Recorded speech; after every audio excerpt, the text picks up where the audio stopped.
But it was like, okay, last time Contracts went Super Saiyan. This time Pal Fox goes Super Saiyan with the Yone, and he went. He was crazy on legendary, Yone. like multiple times over. He had that like insane 2v1 in top lane Yep. near the end of the game. Like that was wild for sure. I mean, it's nice to see them having like, you know, a breath of life.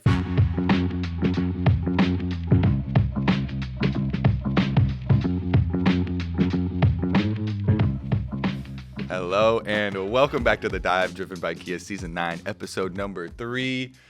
All right, where should we start? With mini drama that was instantly exhausted, or with a continuation of our long discussion on scrims? Take your pick. Mini drama. Mini drama?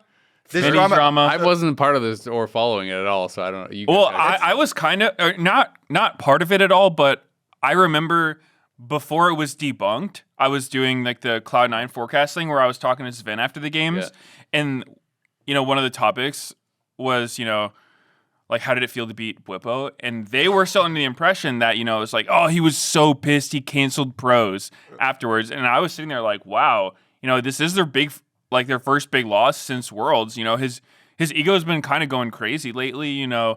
So, yeah, maybe he's just like having a rough time. But then, you know, the next morning he goes, no, I had a scheduled tattoo. Yeah. I saw it. Immediately done. Where did this leak come from? That's what I don't know. I don't know. I saw the answer to it, and it was even before the next morning. Because I got home, like I went to go play board games with people after LCS that night, and I got home, and it was like maybe 11 p.m. or something, and Bwipo had already tweeted, and the drama was already over and dead. Bwipo tweeted a picture of the tattoo that he got that was scheduled during pros, and so the story was very convenient that he went to get the tattoo to cover up this rage quit on pros. And you're looking at like, that's not an AI tattoo that he tweeted. Like, that thing is fresh. It is like still healing. Was it looking good? Yeah, I think it was better than the Lee Sin one. Oh well, that's a low bar. Come on now. It is a the Gangplank sword with the fire on it, with the Trial by Fire passive. All right, out of 10. What are we giving it? And then I saw him playing Gangplank afterwards. I mean, I don't know, man. Oh, it's not high. If it was a high rating, you would have said it. Personally, it's like a 4. It's good. I just it's not a 4. I don't know. I mean, don't fresh tattoos, dude. You are flaming right now, and that is so is his sword. That is messed up to like, yeah. That is a messed up. No, don't all fresh tattoos not look that good though? Because they're like Also, I personally get black and white tattoos. Yeah. Is as color. Okay. So that's why I'm hesitant. It's fine. Like it's fine quality. It's not it's not like one of those crazy like, you know, 3D tattoos that's just like, you know, blowing everyone's mind. But you know, it's calm a fine down. Nothing wrong with it. It seems like it's meaningful to him, which is all that matters. So I mean, it's a fine tattoo. The point is though, like, I don't know where the drama actually came from. That's what I was curious about. But by the time I saw it, it was already dead. Yeah, because I watched pros. It's not like they talked about this on pros unless I completely like spaced out and missed that. So I'm like, where did this even come from that he skipped out? Well, I saw the tweet that Bwipo tweeted with the picture is replying to David. I can't even say his last name, but he's a 100 Thieves fan. Yeah. And that tweet is now deleted, and I didn't see at the beginning of it. So, got him. So boom. So maybe it was that, because that's what he's replying to. Mm-hmm. But yeah, so Bwipo has a new tattoo, Gangplank tattoo. Looks good. It's sick. Moving on. Also, was streaming some scrims yesterday, and I was watching a lot of Bwipo POV because that's always fun. He's gonna make some stuff happen. You know, whether he's gonna run it down or he's gonna pop off is fun to watch. And so this was kind of I think we all figured someone was gonna stream some scrims. C9 and FlyQuest streamed. What was it? 5, 6 games, something like that. They played 5 games. They did because I was actually I was basically co-streaming it. Yeah. And it's really cool how you can like look at all the different players' POVs. Because I think like every player on both teams was streaming, and then there was like the official Cloud9 and FlyQuest streams. So that was really fun. They did a best of 3 with Fearless, and then for the 4th and 5th game, this is going to be, I think, the first week where Mel is open. Mm-hmm. So they just basically traded Mel. It's like, you first pick Mel this game, we'll first pick Mel next game. Mm-hmm. And she actually lost both games they played. Like, Mel didn't seem very good and competitive, but it could just be like nobody knows how to play her yet. Yeah. Awesome. Yeah, but I mean, it was really cool to see the team's perspectives. I also feel like Mel is maybe somewhat situational. I don't think I saw both Mel games. I think I saw the Mel game where FlyQuest picked it, and then C9 basically just drafted nothing good to reflect. Yeah. Like there was not a single good thing that you could easily reflect. Because this champion still, I mean, it's been nerfed, but it still really annoys me. I was playing a game yesterday or the day before, where like I got field support. My bot laner picked solution. I'm like, okay, I'm gonna play Nami, and then they picked Mel. And oh my God, is Nami ult useless against this champion? You are just giving them a free Nami ult every time you Nami ult. Is Renata the same way? Yes, and so is Maokai ult as well. It doesn't even just reflect like the one route; it's the entire width of the ult. And it's so slow moving. They're so slow moving. It's like 100% success rate. You have to be able to reflect that. So how does that Maokai? Does it restart the whole ulti at her position, or is it just continue? Restarts the whole ulti, and that is so weird. It also re-aims it to wherever the caster is at the time it is reflected. So if I'm Nami and I'm here and I shoot at my ult, but I'm running this way, it bounces off her and it comes back to my whole team. So it's like your team is getting chased out of the dragon. You throw it to disengage and you turn. Well, it's still chasing exactly where you are now once it gets reflected. So like I don't know. I mean, this champion is really annoying to play against. I don't know if it's actually OP in pro play. But it is for sure super annoying, and situationally, it is crazy. Like, she also has a pretty good lane, at least from the games that I have experience with her. Also in bottom lane, quite good as like an AP carry bottom lane. Really good harassment and really insanely easy last hitting. Because the passive execution. The thing I was wondering about her is, I'm wondering, is she a champion that you can just weak side super, super hard because like her range is just so insane and she's got free last hitting. Like I almost feel like you could put her into like a 1v2 lane and she could just farm because her Q is like infinite range. Early game, I don't know if you're doing enough damage to like fully clear out waves as they're coming in and stuff, but you could definitely last hit from really far. It would be super hard. It'd be really hard to deny her. Really hard, yeah. And her W, like it's also damage immunity. Like even if you're not reflecting stuff, that would be useful if they're trying to tower dive you. And she also has a root, so with how much damage towers stack up, I could definitely see it. Yeah, I like the cook here. It's interesting, but I'm excited to see if it comes out in pro or not. I mean, I think it's a really annoying champion to play against, but Football also played Volibear, so I'm a fan. He was cooking. His top Volibear smashed. He did. He did drain tank because he was getting smoked early game. He was actually really behind, but then C9 just turbo through a fight. I think they lost it 5v4 somehow, and they just got like wiped. And then for the rest of the game, they were just down 2 levels. But I don't know, dude. I don't know how it is for the team's perspective to stream scrims, but as just a League enjoyer, I loved it so much because League with Bombs is just fun to listen to. It's super fun, and one of the things that you never get when you watch on like the official streams is like the vision game and understanding how the teams are really thinking about the game. Because as someone who's played pro for a long time, like that was my whole life, right? It's like especially jungling, you're just thinking about what info do we have. And then you also have to think, what info do they have and what info do they think you have? And it's like all these mind games and stuff. Yep. And so then when you can watch from one team's perspective, like you really get that. And it's like when something terrible happens, you understand it a lot better, right? It's like, I think there was one play where Blabber was like camping in a bottom bush for like a solid minute as Vi. And then they're like, nah, they know nothing's going to happen. And then out of nowhere, Inspire just flashes in and they try to force a play. And like they just get completely owned in that play. And if you were watching this from all vision, you'd be like, wow, that was such a horrible play from FlyQuest. Like, why would they even try that? But then, like, when you watch from both teams' perspective, it's like no team is knowingly doing something dumb, right? Like, it makes sense given their information. Unless they are. No, I'm just kidding. No, I mean, it's like, given the information they have, like, sometimes you have to take, like, calculated risks. Yeah. And so I think you understand it so much more when you have their perspectives like that. Yeah. So for me, I love that a lot. I thought that was awesome to see. Yeah. I mean, it just further reinforced that League to me is by far a better game when you're playing with a group, right? Like I felt like that forever. I miss rank 5s. Rank 5s is the most fun I ever had playing this game by a mile, getting to play with people and actually getting to play against collegiate teams and challengers teams back in the day, and getting to play against a couple LCS teams even was really, really fun, getting super stomped.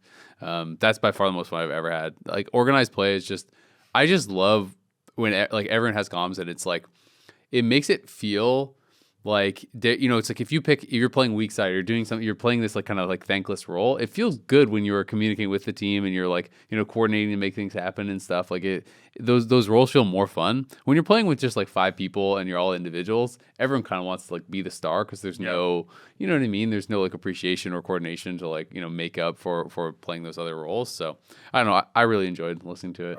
My friends all also want to be the star, so when I play Flex, it's 5 stars. Yeah, I mean, it sounded like and some of them burn out. you were listening to the FlyQuest perspective because you were watching Whippo. Yeah. I didn't listen to any of FlyQuest, so I don't know how their comms were, but like the C9 comms are actually so funny because I swear one of the most important things for me when I was first like getting really into League, and like advice I would give people was like find a way to have fun even if you're not winning. Because I think that's, especially nowadays, that's so hard to do in League, with like how like ragey people can be. Yeah. But like C9 actually had like some of the funniest losing comms I've ever heard, especially Sven. Like that's one of the reasons that I think he's just like such an awesome player is like, just keeping the vibes up. Like if something terrible happens and then you're just like, you just crack a joke or something. And like, obviously not to the point where it feels like you're not taking it seriously, but it's just like, there's like always that awkward silence when like, I think after you get wiped at Baron or gets I mean, when C9 lost that 5v4, I swear it was like radio silent for like 30 seconds in their comms while they're responding. It's just like, what do you say after that? It's like, you don't want to be the negative guy who's just like, damn, that sucked. But, but y'all, there's just nothing you good all to know say. the game's cooked. Yeah. Yeah. But then, I thought they were really good at staying focused. I think like the thing that broke the silence was Blabber was like, then touch, you want to look for a TP behind this guy who's overstaying, something like that. And so it was a really good mix of, staying focused on the game, but then also like sometimes it's just so gone. Like the game is just done. And then at that point it's like, what are you gonna do? Like you just gotta play for vibes at that point. Yeah, definitely. It's more fun on multiple levels. Just playing with people that you know is way more fun than playing with people that you don't know, because everybody at this point in League of Legends just sees their teammates as enemies, basically in solo queue. Holding me back from my LTA. Yeah, it's like everyone goes into a solo queue game with pre-built animosity because my teammates in the past have wronged me for sure. That has happened to everybody, every single lane, And so you go in and it's not like, oh, I'm defaulting to trust. Maybe it's like Azael in there with me and Meteos in my game. There's some probably nice guys on my team. Do you feel as a jungler the way it's like you don't know what side to path to, and it's just like your top laner's like, oh, you're pathing down this game. You'll regret that, buddy. It's just like, oh my God, man. Like, I have to path somewhere, dude. Leave me alone. Yeah, that's what I was going to say when we started this whole discussion. I was like, where is the next Clash? Like, when you talk about rank 5s, I love Clash because it gives you that, and it gives you, like, even though the rewards aren't the biggest, like, there's something to play for, which I always, like, that motivates me so much. Even the tiniest of stakes really motivates me. So, let's bring back the next Clash 2. Stream scrims, though, I think were a success. Just going by the top comment in the Reddit thread, which is probably perfectly reliable data. They said they added it all up and there was like 50K among all channels. I also saw after the scrims even ended, Bwipo was streaming, and I think they like transferred him to the main like front page of Twitch. Oh. And when he was on the front page of Twitch, he had like 17K viewers for himself. And then even when the front page thing went away, it was like pretty long lasting. So as far as I would say, like, this was a success because I was definitely like, nobody had the expectation that it's going to be like Cagel streaming, Los Ratones, scrims or something levels. But I thought that was quite good. So, and they also said it's only going to be one block of scrims per week. I mean, it totally that they would do. So the people that were freaking out about giving away so much stuff and just streaming all the scrims, it's I think it puts those worries to rest as well. It also doesn't surprise me at all because there was an interview even before they streamed the scrims where Inspire was basically like, "Yeah, there's no advantage at all for us streaming scrims. Like, there's I'm down. There's like, but sure, but there's nothing to be gained here." Dude, that interview made me laugh so hard. It just I could totally hear it in Inspire's voice. He's just like, why are we doing this? This is stupid, but whatever. Like, let's do it anyway. Yeah. Like, that seems like him. The FlyQuest comms also, I wouldn't say they were like comedic, but they were pretty like they never seemed like down or anything if they're losing. It wasn't like getting quiet. It was just I mean Bwipo, whether it is his bad or not, after every single play, my bad. I went too far, my bad. Like no matter what, he's just like always like that. He's probably saying that a lot the Udyr game. Dude, I swear, Udyr top. The Udyr game was really funny. Udyr top is so useless. I don't know why people are playing it. We saw it was in LCK, it was useless. Then I think Castle brought it out, useless. And now Bwipo's trying it. Like I don't see what they're seeing with a lot of picks. I'm like, okay, if this work out, like I can see the vision. Pretty crazy. He was beating Thanatos' ass in the 1v1. Yeah, and in the lane swap, like in the lane swap first, he was impossible to dive. He got a lot of farm. Then he goes 1v1 against the Rumble. He got way ahead. But I mean, Thanatos messed up the lane swap though. He got really behind. Yeah, because he forgot about Hex Flash. Oh, okay. Well, and also, I mean, I don't know. It's like it looked decent to me. Like the times in which he died, like he TP'd in directly on 4 people of Cloud9. He's like, "Don't worry about me at all. I'm so tanky." And he's on one item. And he just immediately dies. Like, "Oh, I'm not as tanky as I thought," or whatever. Dude, my bad. Nah. Don't play Udyr, dude. Do not. I don't think it looked bad. I mean, like what? Like, I watched the game from his POV. I'm like, this thing looked hard to punish. Yeah, was a gray filter on the screen or what? I didn't think it was that bad. I don't know. The Swain top was also kind of interesting because Swain, we can talk about the patch now maybe, but Swain got changed in the patch, which is going to be out now. So it got some passive buffs as well as some E changes. So you're gaining more health from each of the like souls you rip or whatever. So every time your W hits, every time you get a kill, every time you hit an E and then pull. It's 15 max health instead of 12. I know in that game, I think Bwipo hit like 900 max health gained or something, which is like pretty huge. Yeah.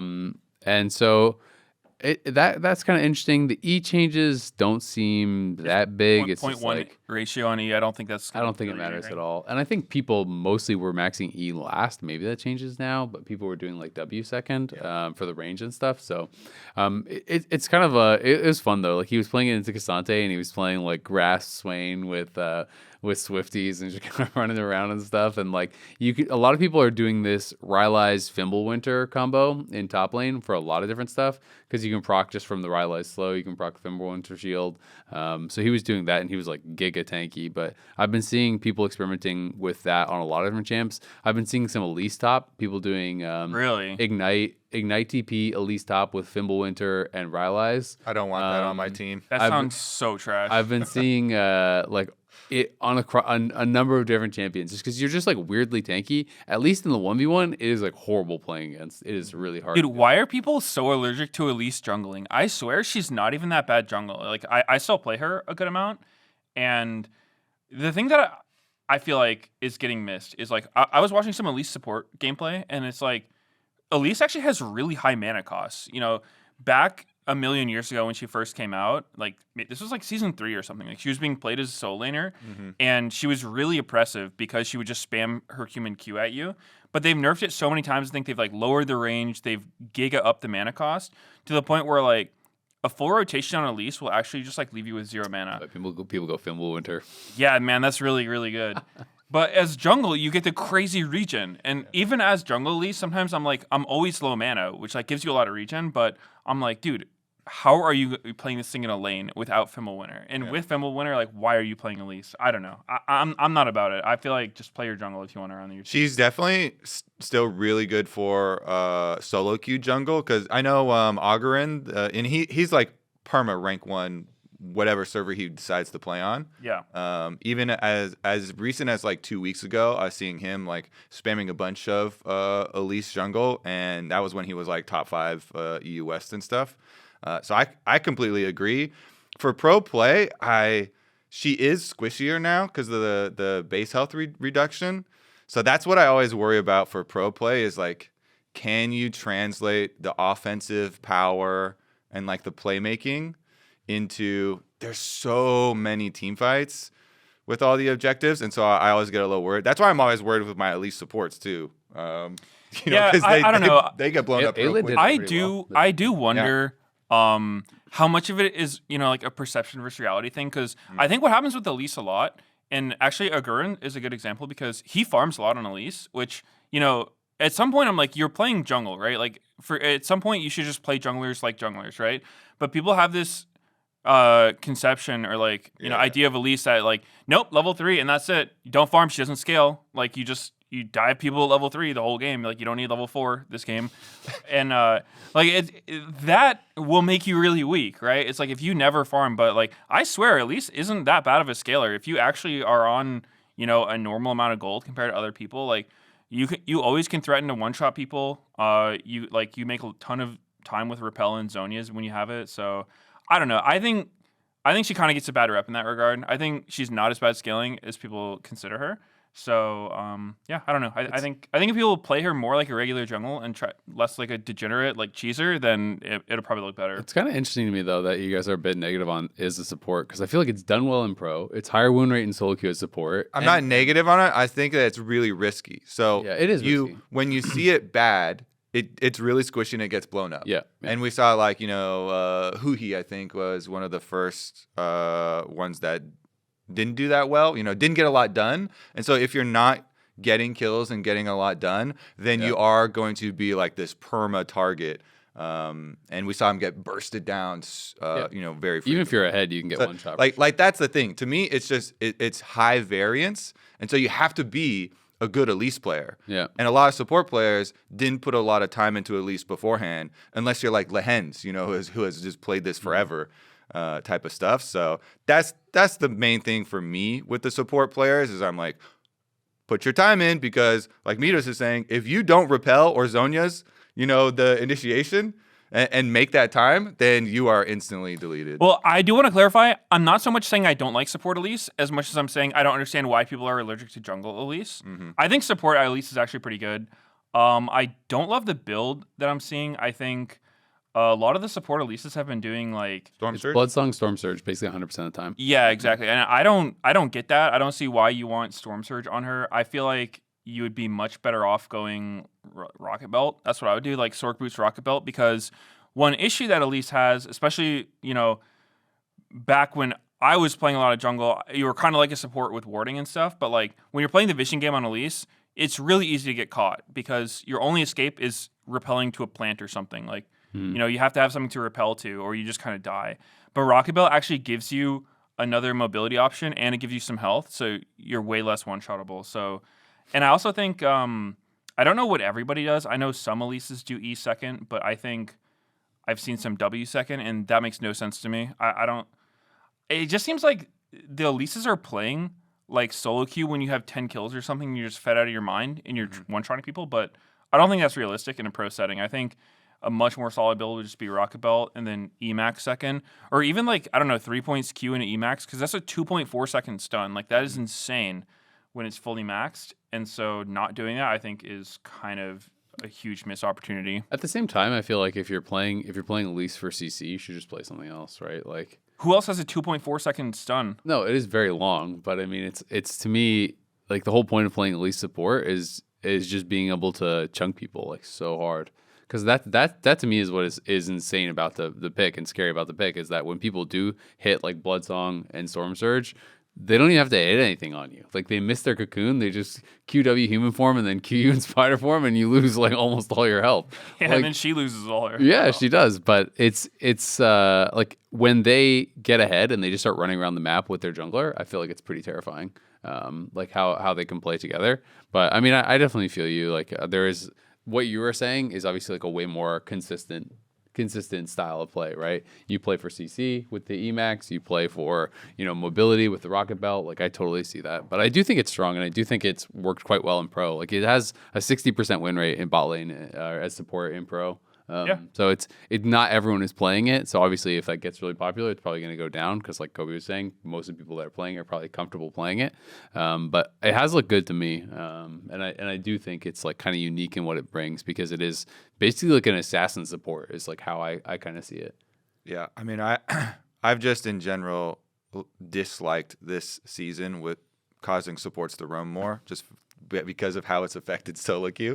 And staying on the patch, though, some of the junglers that do get affected on this patch, and I think that's one of the roles that actually for pro play is going to have the biggest impact because Skarner, Wukong, and Viego all getting nerfs here, and those are all S-tier junglers. So I actually think this patch is substantial for professional play for the jungle role in particular. There's a couple other really good ones like Jace, of course. Jace has been, such a big topic. It's in Whippo's tier list up there, and they're nerfing the base damages so that like the bruisery, tanky builds are not as good, which I think is correct and a good way to go about it to make Jace play more like what you would think a classic Jace would be and have to build more damages. They compensated reducing some of his base damages with increasing his AD ratios just to encourage those builds to be more damaging and less squishy. But for the jungle role, like the Skarner one, reducing CC duration. They have tried so many nerfs with Skarner, nerfing his damage, nerfing his tankiness. Now they're going to nerf the stun on his E, which I'm like, yes, that sounds like it will actually have an effect. All the other nerfs barely scratched him at all. But one of the biggest things with him is a lot of these combos, where you're channeling your E and then you're able to get damage plus your ultimate off afterwards. Or if you got a good ultimate, then you pull them next to a wall. And then after the ult is done, you immediately slam them into a wall with this huge duration stun. And so reducing it now down to 1.1 feels a lot more like normal to me. So I'm very curious to see if Skarner loses Skarner's throne as being this like perma ban, and actually falls in the category of getting into some of the games, or if he drops even further. I think he'll still be really good. Yeah. I mean, he got his base armor hit too, which or I guess Was it per armor level? growth. Yeah, his armor per level. Yeah. Which that is like pretty decently big because anytime you're a health stacking champion, like you get more out of each point of armor. I don't know. I think he'll still be really good. I don't expect his priority to change too much from this, but yeah, it might give you a little bit more counterplay. Like when he E's you, he might not always be able to connect his ult right afterwards. Yeah. The Wukong ones, I think he's also going to be like a similar, like still playable, just reducing him down a bit because they're basically reducing the mega buffs that they gave him. They're not like completely removing them or anything. So I think he's seen that. I think the Viego buffs are actually pretty brutal. Or the nurse. Sorry, nerfs, not buffs, reverse buffs. He's getting he's losing 3 base AD, which is actually kind of insane, especially because any champion that builds Trinity Force or like those type of items is more influenced by base AD changes than anyone else. Because I actually, for the longest time when I played League, I didn't realize that Trinity was just based on your base AD. I used to think like, oh, I'm coming back to lane with like a Sheen and a BF sword. I'm gonna get crazy procs, but like no. The Sheen and Trinity's based strictly on your base AD. So, losing 3, his first clear is going to be slower. Every point in the game, he's doing less damage. His Trinity procs are going to do a lot less. So, that feels pretty bad for Viego players. But, yeah, I don't know. He wasn't played that much in Pro anyway. Yeah, I mean, he definitely was played in some spots, but I would agree the majority of the focus of this one is solo queue. Did you know Viego actually passed Lee Sin for most played jungler? For a while there, at least. I was looking for a couple months. And that is huge because Lee Sin has been like the most popular jungler for like the history of League. Lee's back and okay, so he's number 2. Lee Sin has retaken his throne, but Viego is so popular. Yeah. And it does make a lot of sense because he's really fun to play, and then you also get to like experience other champions. Just really cool. You do get to live a 1v9 solo queue fantasy. So when you say, "Oh, Viego players are going to be sad about that," it's a lot of players. Yeah. I mean, player base. It sucks, but I don't think it's going to change the Viego players from playing him. Because it's like Lee Sin, right? It's like it's just a fun champion to play. It's like it's satisfying to just even kill your camps. Then you have those huge pop-off moments where you're just going crazy, like, get 5 resets, ult people. And I think a nerf was deserved. Yeah. For the champ for what it's worth. So. Definitely. There's actually quite a few system changes. Like Bloodsong is getting nerfed for melee champs. They reference Poppy and Leona, but this will obviously hit Elise as well. When you're applying it in melee form, it's going from 10% increased damage taken to 8 for melee. It's staying the same for range, and the duration is going from 6 seconds to 4. So it is a little bit of a hit towards Poppy, Leona, Elise, some of these melee champs that are kind of using that quite well. This is more of a solo queue thing, but Zazak's Realm Spike also is getting a nerf. I've been seeing a lot more more just like double mage bots and whatnot. And I know Victor bot was really, really popular, but there seems to be like a lot of people playing more that kind of style. So I know that's getting nerfed. And then domination tree, all the keystones are getting buffs. Electrocute is getting pretty big ones. A pretty big one. 20 base damage is pretty huge at level 1 for Electrocute. I think that sounds quite scary. Dark Harvest is going from 20 base to 30 base, and then 11 per soul from 9 per soul in addition. So those are pretty big. And then the Hail of Blades thing, it might be niche, but it sounds pretty powerful to me. The cooldown going from 12 to 10, and then also the melee attack speed is going from 110% to 140, so easier to get those 3 hits out. I don't know exactly like who would benefit the most from it. Xin Zhao and Vi. Yeah, we both saw have options for that. The cooldown, if you're talking about jungle, then the cooldown probably doesn't matter that much, right? But I mean, it's good for skirmishing, like prolonged fights. I think bruiser champs are going to benefit from this. When we were watching the scrims yesterday, we actually saw, I think both Blabber and Inspired played Xin Zhao, and they did well in those games. Were they Conqueror or Hail of Blades? Because I know Blabber was Hail of Blades. I didn't really check what Inspired was playing. It usually depends on the enemy team comp, obviously Conqueror for long. No, I love Hail of Blades Xin Zhao. I feel like Hail of Blades Xin Zhao is so good when it's playable, because like just the fact that most time you can just flash on someone and then get that knock up so fast, and even faster now with the buffs, like I think it's going to be good. When I play Conqueror, I always rush Titanic Hydra for the auto attack reset. Mm-hmm. So I can get. I think that's so overrated on Xin Zhao. Really? That item is cheeks. I'm just so interested though, like if there's laners that could actually abuse this, right? Because I think it's if there is like some champion rune combo with it that can actually be a strong laner, then it becomes way more impactful because you can use it legit every 10 seconds, right? Like I mean, like bring back the carry, the AD's bottom, double Hell of Blades bottom lane. Well, you might see that, honestly. That's true. The cooldown does matter for that, yeah. That was the peak degeneracy. I feel like that's actually the thing that prompted people to try lane swapping again, because for so many years, everyone was just under the impression lane swapping's dead. But then it's like, hey, man, you want to lane against an Ashe Varus with Hail of Blades? Like, you're not getting an XP range. So, like, you know what? Take my turret. I don't care. I'm not laning versus this shit. Yeah. So, yeah, I mean, maybe. If it's strong enough, I could absolutely see people not wanting to deal with that. Theoretically, it could be good on Rek'Sai. She's been a user of this, but, like, that champ's so down bad. Freak, if you're hearing this, like, come on, man. Come on, man. We can't leave Rek'Sai where she's at. Do you think someone could, like, I'm just trying to think of, like, do you think Darius with the new Hail of Blades could be any good? Like, super fast passive stacking? But I guess it's too many spells. It's too many spells. I don't think it would work well. I don't think it would be that bad, honestly. I feel like it could be some. The big problem, like, insta 5 stacks.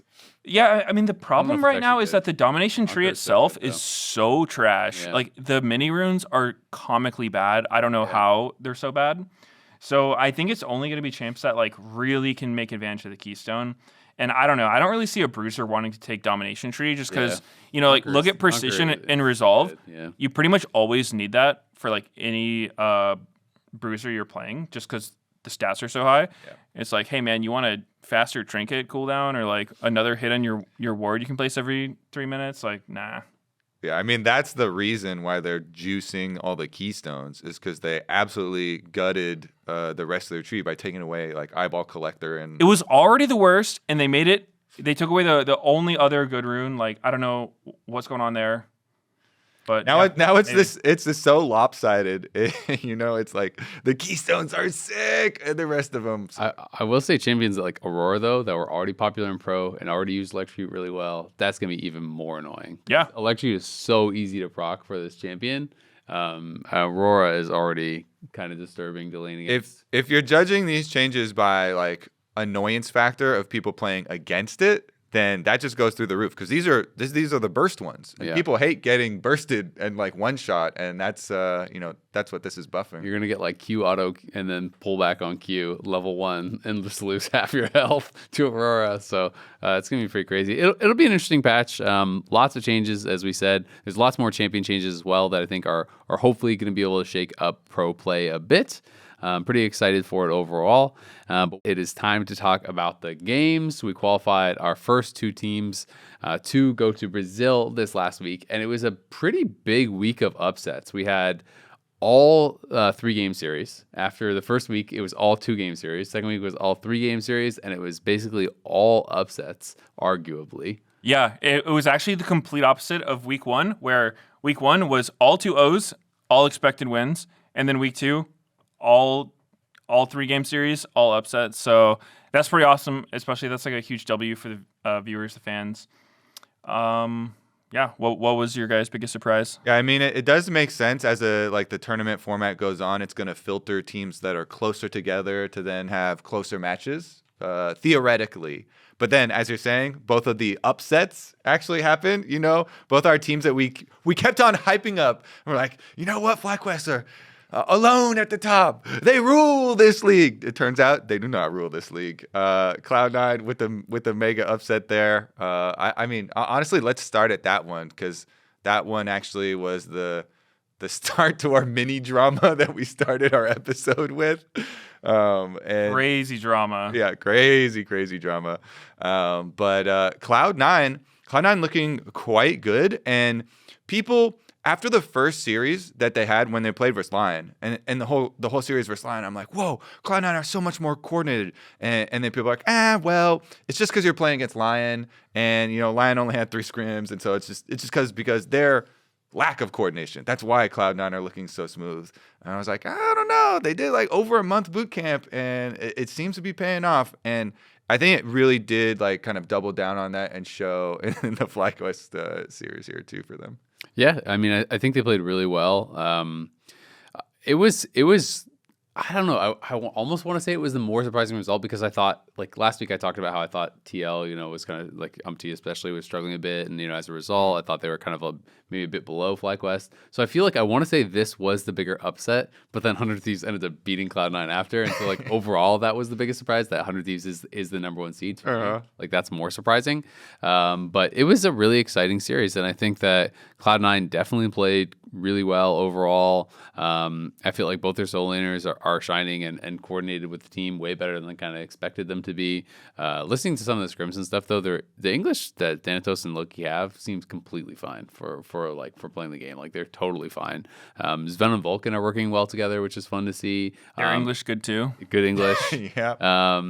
Vulcan, I think, has been really good for me, like seeing him play well again, right? Because I feel like I looked at Vulcan for years as like top 2, top 3 supports in the league for like a long time, and then he's had a couple down years, and the community obviously has gotten really negative on him because he hasn't been performing that well. But having him back with Sven, even if people weren't looking at Sven as like, Sven's not as good as Berserker, Sven's not as good as Prince, like he's not on that level or whatever, they're performing better together than Vulcan was with those guys. So I think that's really fun to see just how well they work together. And I know they've talked about in interviews how they're just very much like on the same page, and they're kind of seeing the game the same way, and seeing what they want to do in game the same way. So it's just been a lot of fun, I think, to watch them and see another team that is kind of rising as like a real contender, right? Because that's the most exciting time in the league, is when you actually don't know who's going to win, and there's a bunch of teams that are showing that they are good enough to maybe actually win a title, right? Like that just makes it way more fun.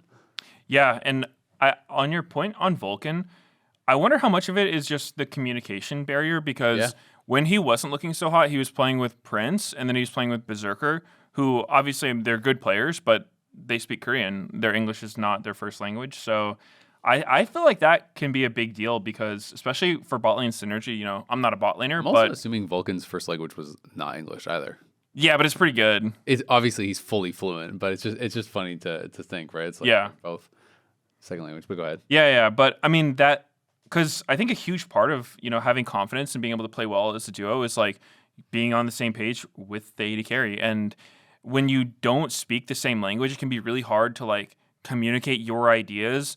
And when you do communicate, it's probably like not fully understood by the other person. So it's like, you're kind of doing what you think your AD carry wants you to do, and sometimes it might not be what you want to do, and then you just end up with this like really weird mix of play where it's like you're kind of doing what you think you should do versus what you want to do. And usually that to me is when a player looks really, really bad, is when they feel super conflicted on what to do at any time, and then your confidence just takes a massive hit.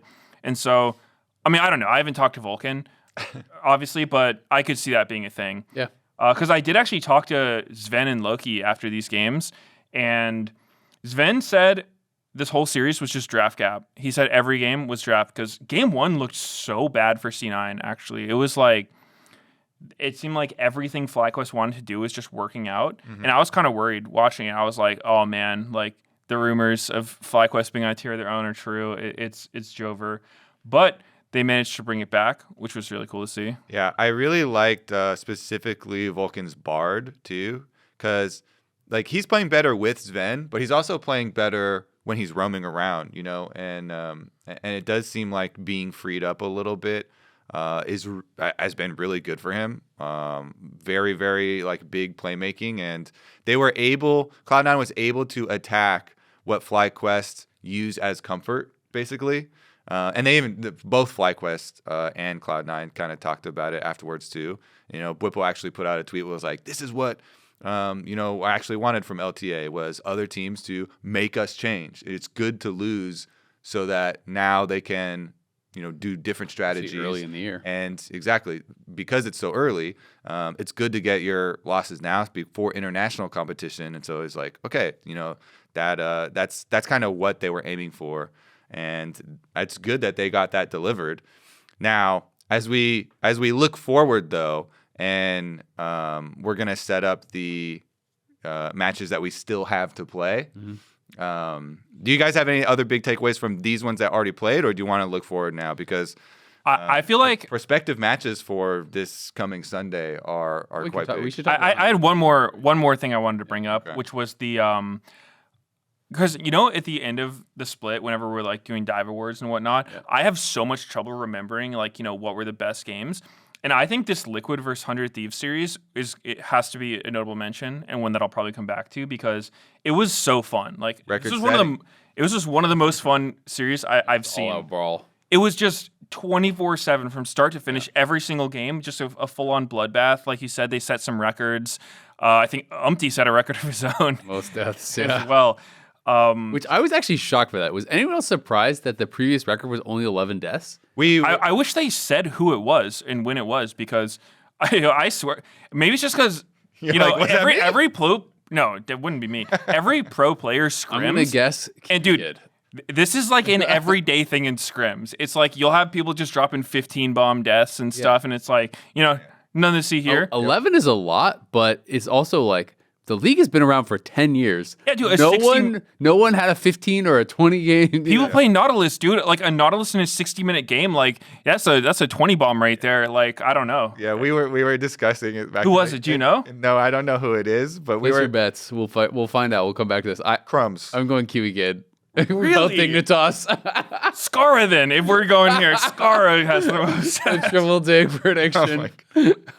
That's actually crazy. Because we were talking about it when we were watching in the caster room, and I was like, this is not the League of Legends that I know. The League of Legends I know, that's a daily occurrence. Yeah. I see that every day. 11, 12. But Umpty definitely had a rough one. So it wasn't just like we're setting a record. I think that is an area that Team Liquid are definitely going to have to look at, prior to their series. Versus Shopify, though, it definitely looks like a beatable opponent. So last week, I was talking about, I thought Umpty had a really rough series on You manifested this. So I got some angry tweets about this. One of them was very angry and saying some mean things about, you just, whatever. Was it from Umpty's burner? I don't know. But the reason I'm bringing it up is because it was really funny because one person who sent me a heinous tweet last week after the dive, after the game where Umpty had the death record, who's like, I apologize, you were right, blah, blah, blah. But Umpty has had a horrible start to the year. Yeah. And what was almost like more concerning than the gameplay was like how down he looked the whole time. On player cams, he looked depressed. When I saw him between games, he looked depressed. He was listening to the dive last episode. Even after they win, he looked depressed. And so I was kind of concerned about like, what is the team atmosphere like? Like that. It's like, yeah, it sucks to lose, but also it's only week 2 of the season. It's not like they're out. It's not like it's that big of a deal or you can't bounce back. So I guess I was surprised how hard it looked like he was taking it.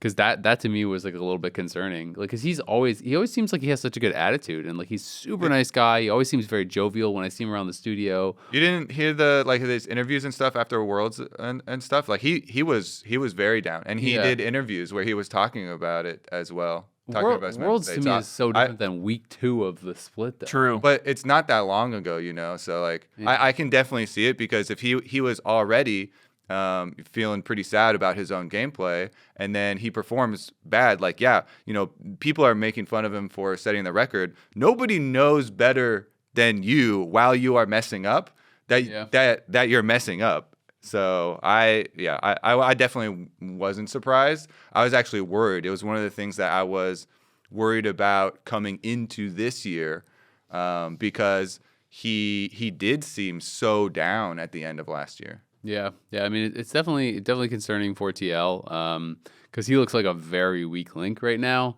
I mean, honestly, if I'm TL and I'm just trying to win, I think it's back on tank duty. I think it's off carries. He has looked horrible when he's been playing, Vi. Both weeks, he kind of got embarrassed and gave up first blood. Both times he played Vi. Last week it was the one he gave up first blood to Lyra, where he queued in, missed the Nocturne, then flashed late on the Zenith Blade, gets followed, gives up first blood. This time it was against the Quid. Jace. Yeah, the Jace. He queues, and the Jace just backsteps him, knocks him into the tower, and then that was rough. First bloods him. Like, it's basically the same thing both weeks, right? Yeah. And so, yeah, I mean, I think for now, if I'm TL and I'm just like, okay, we just like want to make sure we're going to Brazil, it's probably tank duty. But it was interesting because in that series, I felt like there was a lot of focus on takeaways. River played Sejuani and Maokai, right? Like, he was playing the T champs and kind of like took them away from him. So was kind of pushing him off of like the style that at least most people associate with TL. And 100 Thieves in general kind of did that. There was one game I want to say where 100 Thieves was playing basically like 3 tanks and then 2 carries, which to me was like classic TL from all last year, right? Like just 2 hyper carries and then all frontline and engage, kind of protecting them. So it was interesting that the prep for 100 Thieves was that they were going to just do the takeaway. We even saw the Orin game, Sniper. I had heard from Golden Glue that, and this has been repeated a few times, that like he had maybe even been playing better on tanks. I don't think he looked that great on Orin, let's be honest. Like, he had some oopsies and stuff, but it was cool to see how good they looked. And my biggest takeaway from the 100 Thieves series was like, holy shit, Quid looked crazy. Yeah. Like, he was just actually styling on them. Like, he was... I mean, he straight up free threw game 2 so hard. Like, that was such a crazy Hail Mary throw. Like, he goes for... Nexus. Yeah, what else would it be? His team is all bottom side. He goes in 1v3 under Nexus turrets, gets out, and then somehow, I think he thought he was dead, so he just like threw his E back in for fun, but he like survived and then went back in and died, and so he lost. And then I don't know. To me, but he was crazy that whole game. Oh yeah, he was for sure. He put himself in the position to throw, and then he threw it. Yeah, exactly. And that's one thing that, when I'm watching that, I think that that shows, how a team's vibes are and atmosphere. And, it's like, I think to me, it shows their potential is how you bounce back from that. Because I think a team with a bad atmosphere, if they lose that game, they're going to lose the next game so hard. They're just going to it's going to be terrible. But to me, they seem like a team that when that happens, they probably just laughed at it and they thought it was really stupid. Because, Quid had a monster game 3 afterwards, too. To me, it was an ego play. And it was, for sure. They showed a 3-0 series in a best of 3, is what it really showed. Because they won that game, and then they threw it away, and then they proceeded to just win again, which was very impressive. And as far as you're be able to just laugh it off, how can you not? When you have Sniper also on that team, and everyone's talking about how FBI is so good at bringing good vibes and getting them refocused after mistakes and stuff like that. It just it makes this team look so good, and then the fact that They did win the tiebreaker thing at the end, although Cloud9 had to go right into it after they were still playing their series. And so they're like, oh, well, they didn't get any rest or anything, and 100 Thieves were... Okay, but here's what I say. I felt the opposite. Yeah, I'm the opposite, because if I'm 100 Thieves and I have to play early in the day, and then just sit around at the studio 3-hour break for so long and then play again, I think that's way worse because Me too. you're like, your adrenaline's gone, you just played, and then you're just bored out of your mind, and then you have to like somehow get back in gear. I would much rather be the team that's like literally just played. Yeah. Because you're still warm. You didn't have to cool off and then warm up again. I always like taking breaks so that then I can refocus again and get focus up. But I follow the neuroscience podcast that I'm always listening to. I'm like, all right, my 90-minute block, and I prep everything, like perfectly to get back in there and refocus. But I just always felt like at tournaments, managing energy is really hard throughout the day if there's a long break. so you rather just stay up. Yeah, just stay up because at a certain point you need a break, right? But after one best of 3, I feel like I could get in there for one more game. Yeah, for sure. Sure. So like from that perspective, it was interesting. And the 100 Thieves guys didn't seem bothered by it. To your point, like they were kind of asked about that, and they didn't seem bothered by it. But like Ayla was literally sleeping. Like he was just asleep on a couch at the studio. Some people were like vibing, listening to music. I saw someone on one of the computers like playing some games. For the last game, they were kind of like watching together because they were around in the office. So it was obviously worked out well for them. They weren't really bothered by it. But yeah, I've always found it seems harder to like manage energy throughout the day. But it was a really, really fun series to watch, and Quid was so good. TL definitely. There had already been rumors about, and I brought this up before the season even started, that a number of teams were saying they don't think TL's as good. Like I would say 4 or 5 of the teams said, yeah, TL's still on that same tier with FlyQuest since those are the top. But there was like 3 or 4 teams that were like, nah, they're actually kind of not as good as they used to be. They're attackable and they can be taken down. And I know that was echoed by a few players on pros as well after the series, that they actually weren't surprised. I think it was even Blabber that said he thought 100 Thieves was going to 2-0 TL. That TL isn't playing well in scrims. So it's kind of interesting. It's like it's so much of a change, and it feels like so fast. But a lot of the things have kind of worked against them, with changes to the game. Lane swaps, I think, are way less complicated. They lost the kind of advantage there. I do think the fact that team fights are pretty much the whole game now, and that's kind of more their weakness, really hurts them as well. And potentially Fearless kind of hurts them as well. So we'll see how they're going to do, though. We can start talking maybe about the matches going forward. Yeah. So obviously, if you didn't understand this already, C9 and 100 Thieves are already qualified for Brazil. 100 Thieves is going to go as the number 1 seed. Cloud9 will go as the number 2 seed, so they're going to be looking forward to that. We don't know who they're playing yet, but we'll find out that this week. We now need our 3rd and 4th seeds to qualify. And the matchups for this week are going to be FlyQuest versus Dignitas and TL versus Shopify. If you are watching, remember there's no broadcast on Saturday. It is Sunday only because we just have those 2 games. So it is going to be Sunday at a normal time, but no broadcast this Saturday. Well, which matchup do you want to start with? I wanted to keep going on the Team Liquid one. I thought it was a perfect lead-in because them going versus Shopify here, it's like second chance for both of our teams that got upset already. And I think that most people, despite FlyQuest and Team Liquid getting upset, are still going to give them the benefit of the doubt in these lower bracket rematches here. Even their opponents in both of the post-game interviews, both 100 Thieves and Cloud9 were like, yeah, as long as their mental is okay, they should be fine. I think it was Ayla on pros was like, yeah. Team Liquid will be fine. I know those players, but Ayla also specifically said they didn't look like their mental was fine afterwards. So that's why he made that actually a huge point. It really does kind of suck for Team Liquid that I feel like they not having Spawn here. He's really good at the getting the team mental back on track and focused. Maybe he'll be able to hype them up on a Zoom call or something. Where is he? I was wondering. Australia.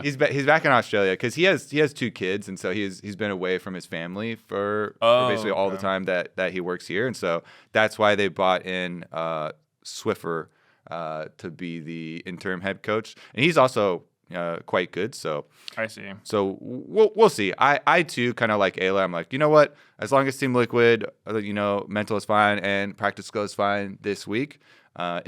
they still, even with their losses to 100 Thieves, They're for sure looks favorites. better than what Shopify was kind of showing in the series that they won. Yeah, with I mean, Lion. Shopify game one was looking scary for them. It was like you got slammed in game one. I think there was a lot of individual mistakes in game one when they were playing against Lion, and it was kind of like, oh my god, is it just like actually just over for them? Are they actually just the worst team? They were able to come back pretty well, and especially game three, Palafox had a really good game, which was like a bit of a redemption game because I think he has had some pretty rough ones so far this season, and even within that series had some pretty rough ones. So the Yone game I think was cool to see from him, to kind of have some big moments and really like look a little bit more confident, because I do think they need Palafox to play well for this team to do well, right? And, when you're looking over at TL, you look at, okay, where's kind of like the struggles coming from? People are going to point for sure to UMT, but also APA has been getting some criticism as well. And I think people are looking at those as maybe like the kind of like avenues of attack, because I do think TL's bot lane has been looking really strong. I think Impact's still been looking pretty solid, though. His Ambessa was not good. And I even thought it was not going to be good as soon as he picked it. I just don't think that's his champ, man. And like when he was playing it was like, what, 3 or 4 public executions, like ultis in a row. He just full whiffed and just couldn't do anything in team fights as a result. It is tough for a player like that if that's one of the top 3 meta champs and Fearless pushes you towards it. TL are probably going to pick it, but I don't know if that's his thing. By the way, I mean, if there were a way into this series, I do think it's like Palafox and Contracts playing at their very best against an UMT who looks really weak, and maybe an APA that's a bit more attackable in this season compared to last year. Yeah, the Shopify started looking a lot better when Contracts just went turbo mode. It started with the Maokai game where he ganked mid lane, boom, they got killed. Whoa, he ganked bottom lane, wrapped around, got another one. Ganked top lane. It's like you're looking at like 5 minutes into the game, and this man on a tank jungle that is going to scale so well for 5-on-5s in a world where you have to fight all these objectives, bringing in a Maokai with brush control from saplings plus crazy CC, and you have also been able to gank successfully all 3 lanes. It's like you cannot ask for more from a jungler. And so he kind of went turbo mode in game number 2, and that's where I felt like Shopify got their momentum back, and then were able to finish it out in game number 3, even though the Amumu had a really rough start, where like I thought there was some miscommunication because they actually had like Palafox was pretty close, and they also had the support roam from Zeyzal, and like they were both pretty close there, and it was like, because of this early skirmish where then Contracts took another bandage toss in, but Palafox snapped back on the Yone at the same time, then they kind of got a loss in health in like the 2v2, and then like the roam up was a little bit later too, and then so anyways it kind of snowballed into a pretty rough early game this time around for the Amumu after he had just had such a good Maokai game, and then had to fight their way out of it. But it was like, okay, last time Contracts went Super Saiyan, this time Palafox goes Super Saiyan with the Yone, and he went. He was crazy legendary on Yone. like multiple times over. He had that like insane 2v1 in top lane near the end of the game. Like that was wild for sure. I mean, it's nice to see them having like, a breath of life, even though it was looking pretty bad for a while. Because, obviously we've seen them have such high highs. And I agree with what you're saying about Contracts, because this team has always been really interesting in the sense that like I've never thought of Contracts as being a tank player, because, when he first started playing, I think he would much rather be playing carries. I think he's very much like a Nidalee Kindred player. I don't know, maybe Graves. I haven't seen him play that much Graves. But when it comes to competitive, like what his team needs from him is to be on these tank junglers who can make a huge impact early game. And so they found a lot of success when he can do that with the Poppy, with the, Maokai, Sejuani type stuff. So it does seem like they went back to that for this series, and it worked really well for them. But it's tough if you absolutely need that from somebody, because I don't know how he feels about it. I don't know if that's what he wants to be playing or he feels like he needs to be playing it.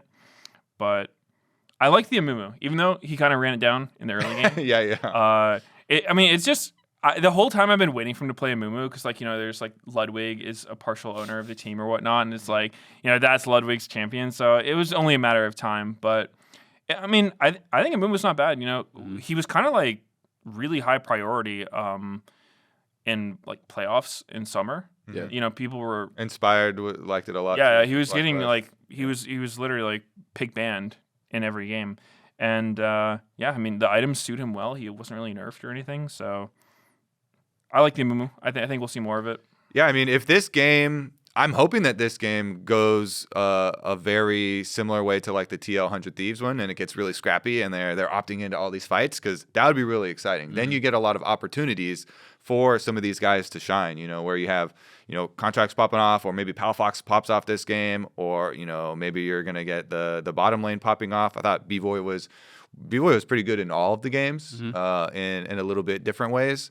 So yeah, I hope that there is a lot of action so that we get to see the chances for each of the two teams to kind of showcase what they worked on this week in scrims, and if Team Liquid can get their strong team fighting back, because they actually during their peak, their like rise to ascent, or their ascent to the top of the league last year, they had really good team fighting.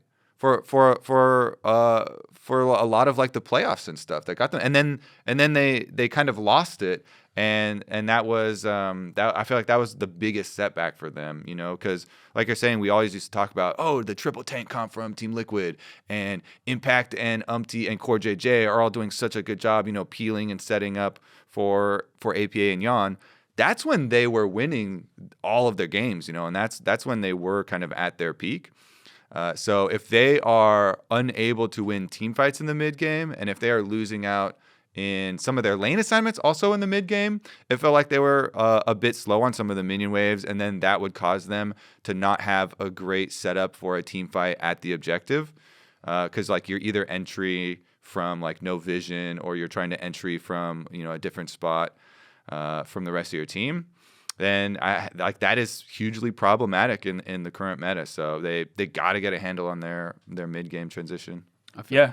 Go ahead. Oh, I was just gonna say that was kind of my question for Team Liquid coming into the split, is the fearless thing, because I totally agree with you. They had a lot of success doing the double carry, triple tank comps, but with fearless, it's like there's only so many carries and tanks that can actually work in that kind of team comp. You can't just slot in anything. And also, like you need a mid laner who can do a lot of damage. And when we were on like the 80 carry mid meta, that wasn't too hard to do. But, with Fearless, your champion pools are getting pressed harder. So I don't know. I think I'm a Vi hater for sure. I think teams just need to stop picking Vi. I think unless you're actually a Vi player, this champion's not OP. I think she's a gigabait and just makes people feed hard. So I feel like if I'm Team Liquid here, I'm just saying, okay, no more Vi. We don't need Wukong either. Like forget these bruisers. Just put Umpty on like Maokai, Sejuani, Amumu, whatever. Pick Zac if you want to. Just get them on tanks and try to make it work. It was also interesting in the TL 100 Thieves series that all 3 games, 100 Thieves banned Lulu against Core. So I feel like they must be playing a lot of enchanters in scrims or something, because they were clearly concerned about that. Even from some angles where it was like, "Ooh, TL could use some engage here." I kind of expected 100 Thieves to like ban out, Nautilus and Alistar and whatever, and they're like, "Nope, we're banning Lulu." And all 3 games they did that. They banned Renata one of the games as well. So it was like a pretty big focus on that, which is interesting. So I'll be curious to see if that continues against Shopify. I think we're all gonna probably predict that TL will win. What kind of odds would you guys give it of an upset? I would probably say like 90-10. Oh wow, Liquid. that's extreme. Yeah, I mean, I don't know, dude. Like, if I'm Shopify or Dig coming into this round, I'd be like, dude, like, what is this? Why are we playing against the teams that we're supposed to win? So I feel like these should be really one-sided stomps. I think Shopify has more of a chance to upset Team Liquid than Dig has Me to too, upset FlyQuest. So let's see. If I give it, I would definitely give it more than 90-10. Maybe like I'm 70. Maybe like 25% even. Okay. Yeah, I'm like 70-30. I can see a way that they could win. The other series, I think, is going to be tough, but we can talk about that one. That's Dignitas versus FlyQuest, of course. Dignitas beat Disguised. So after all the trash talk, all the kind of back and forth there, well, really not even back and forth. It was all very one-sided. It was really just kind of Disguised trash talking Dig. They ended up losing, which obviously I'm sure hurts that much more, especially for XU. After all the kind of beef there, to end up losing definitely is a bummer. But Dignitas did take that series. They're going to be going up against FlyQuest. Obviously not who anyone would be expecting to be playing in the lower bracket. I think everyone thought that FlyQuest was going to kind of breeze through a lot of this. But that is your opponent, and that's who you're going to have to try to beat if you want to make it to Brazil. Yeah, I mean, I don't know. It would be really surprising if this is anything other than a massive stomp, because, I don't know. Maybe it was draft, like Sven was saying. But I guess that can happen in these series because it's Fearless, and Fearless is still really new. So I don't think everyone's got it totally figured out. You probably end up in so many more draft situations that you've never seen before, or maybe didn't even anticipate would happen. So I don't know. Maybe Dignitas can make something work, but I don't know. It feels like their match against Disguise was still really close too. They almost lost to Disguise. So FlyQuest obviously a much different tier of opponent. So I don't know. They definitely look better with Shaden coming in. I thought Kaney had a really good series too. Yeah, Definitely his Silas game. The last game for sure was a big one, but the other two were pretty good too. I mean, he was deathless on Aurora. Was doing the first game was just so rough because Disguised, I felt like slammed them in the first game. Yeah, no one really got going in that first one for sure. it was the Vi. Dude, You nobody and looks good Flowers. on Vi. Nobody looks good on Vi. You know who else hates it? Flowers. You should go. Yeah, Flowers knows what's up. You should go have some Vi hate talk with Flowers. Dude, we've always been aligned with this. We're Skarner enjoyers, we're Ivern haters. Now we're Vi I will haters. say, so here's my big argument for Vi. One of my favorite matches ever, which was when Contracts was on Vi versus G2, when it was Energy.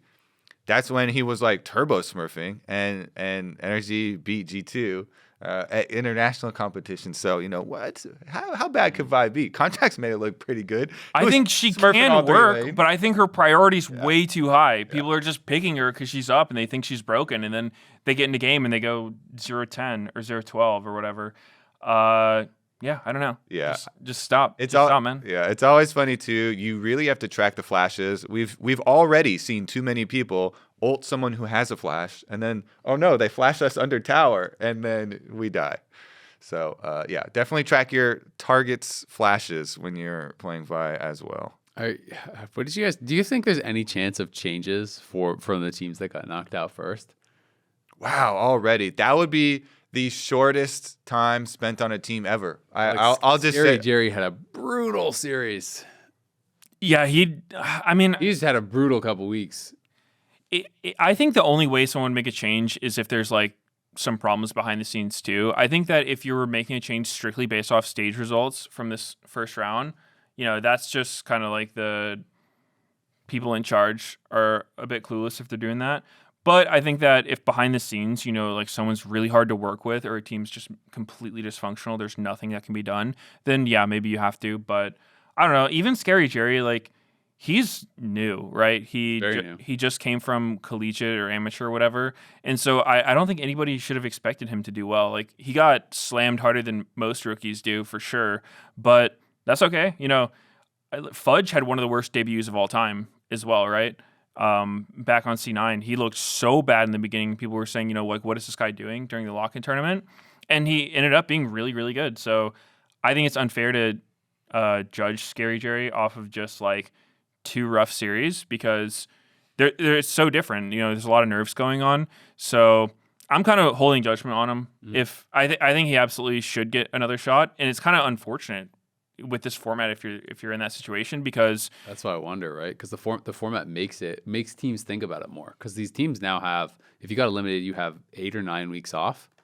if you're first out. So it's like teams are going to think about it. Whereas if you were 2 weeks into our old format, you still have a bunch more weeks to play in the regular season to get comfortable to rebound and stuff. Whereas this, it's like you play 2 weeks, you have 2 bad weeks. Teams are kind of staring at that and thinking about that for a couple months. I hope these teams aren't actually taking time off between this split and next split.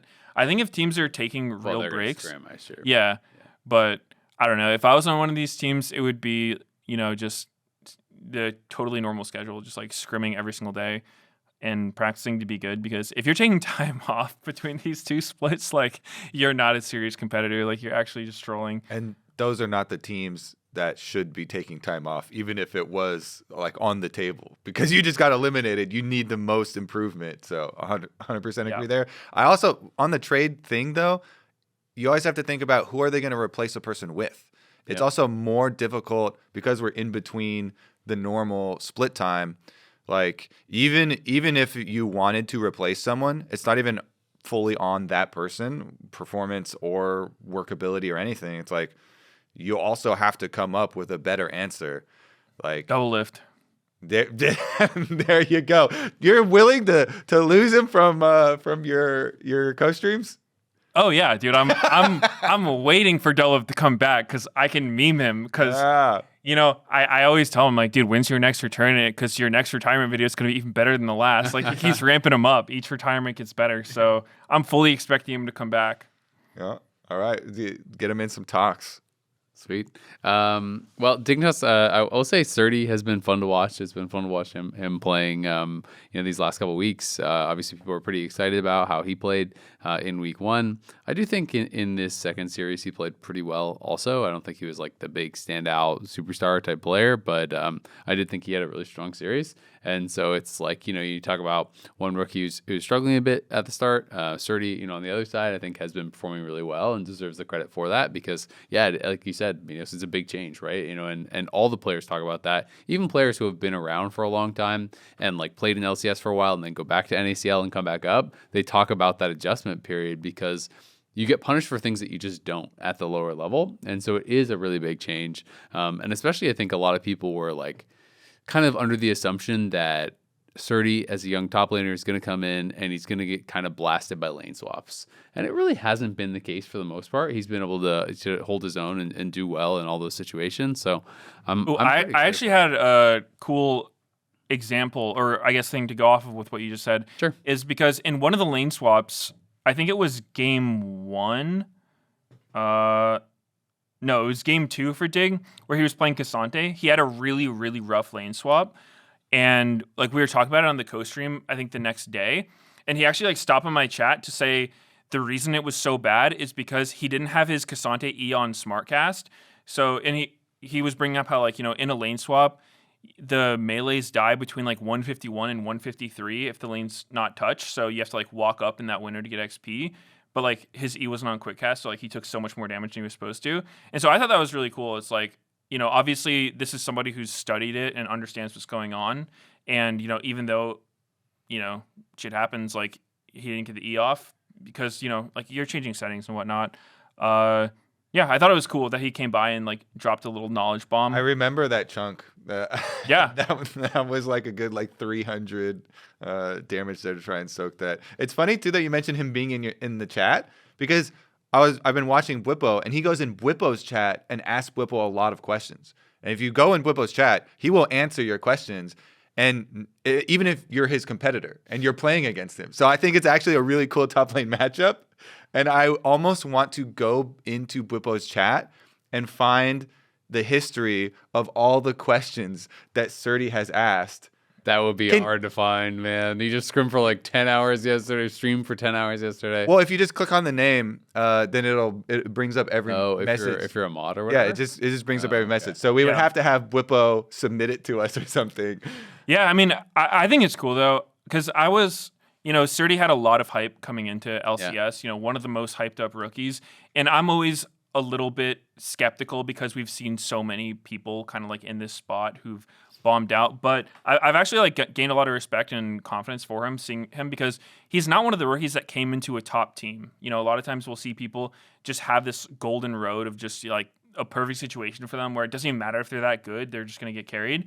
But I think he's actually had a really tough, start as far as like he's not coming into a top team, and he's had to deal with like lane swaps and not getting to play like the champions he probably wants to play. But I think he's had a really good attitude about it. He's done really well given the circumstances. So. I'm feeling good watching him. I think he can be proud of his start, and I'm looking forward to what we see next from him. Yeah, absolutely. As for the FlyQuest side, I mean, everyone's thinking it's 2-0, right? Like, it's got to be a 2-0 stomp from FlyQuest. If it's not a 2-0 stomp from FlyQuest, then you maybe are worried about what's happening at FlyQuest, because so far, I'm still expecting them to be really, really dominant. It'll be an exciting week, though. If there's more upsets, this will be where it's really crazy. Like, if either of those teams get upset, that would be crazy. I think if Liquid loses, there could be some roster changes happening because that would be so Who would they get, unexpected. though? I mean, it's a Kobe. Umti is an import slot, right? So it's like you could be looking at any tier 2 league around the world, right? Like you could be looking at LCK Challengers, you could be looking at LPL, you could be looking wherever you want. I got a lot of time on my hands. There you like go. I don't know, like just saying. Videos is available. Some Elise jungle gameplay could be yours. We're gonna have Meteos versus Double Lift next split coming at you. Meteos are gonna be like, I don't know why people aren't playing Elise in the jungle. Look at this. I just beat Team Liquid with it. Yeah, leaking his draft prio, but you'll still be on the dive, right? Oh, yeah, of course. Perfect. Okay, cool. Well, I think that's going to wrap it up for us here on The Dive, driven by Kia. Remember, if you're watching us on YouTube, hit that subscribe button so you don't miss an episode of The Dive. You can also check us out on Spotify, Apple Podcasts, as well as a lot of other different podcast platforms. The LTA North returns on Sunday, February 9th, where TL takes on Shopify Rebellion. Make sure to tune in. Remember, no games this Saturday. It is just this Sunday, and then we are heading off to Brazil for some more intra-regional action. Thanks for watching. We'll see y'all soon.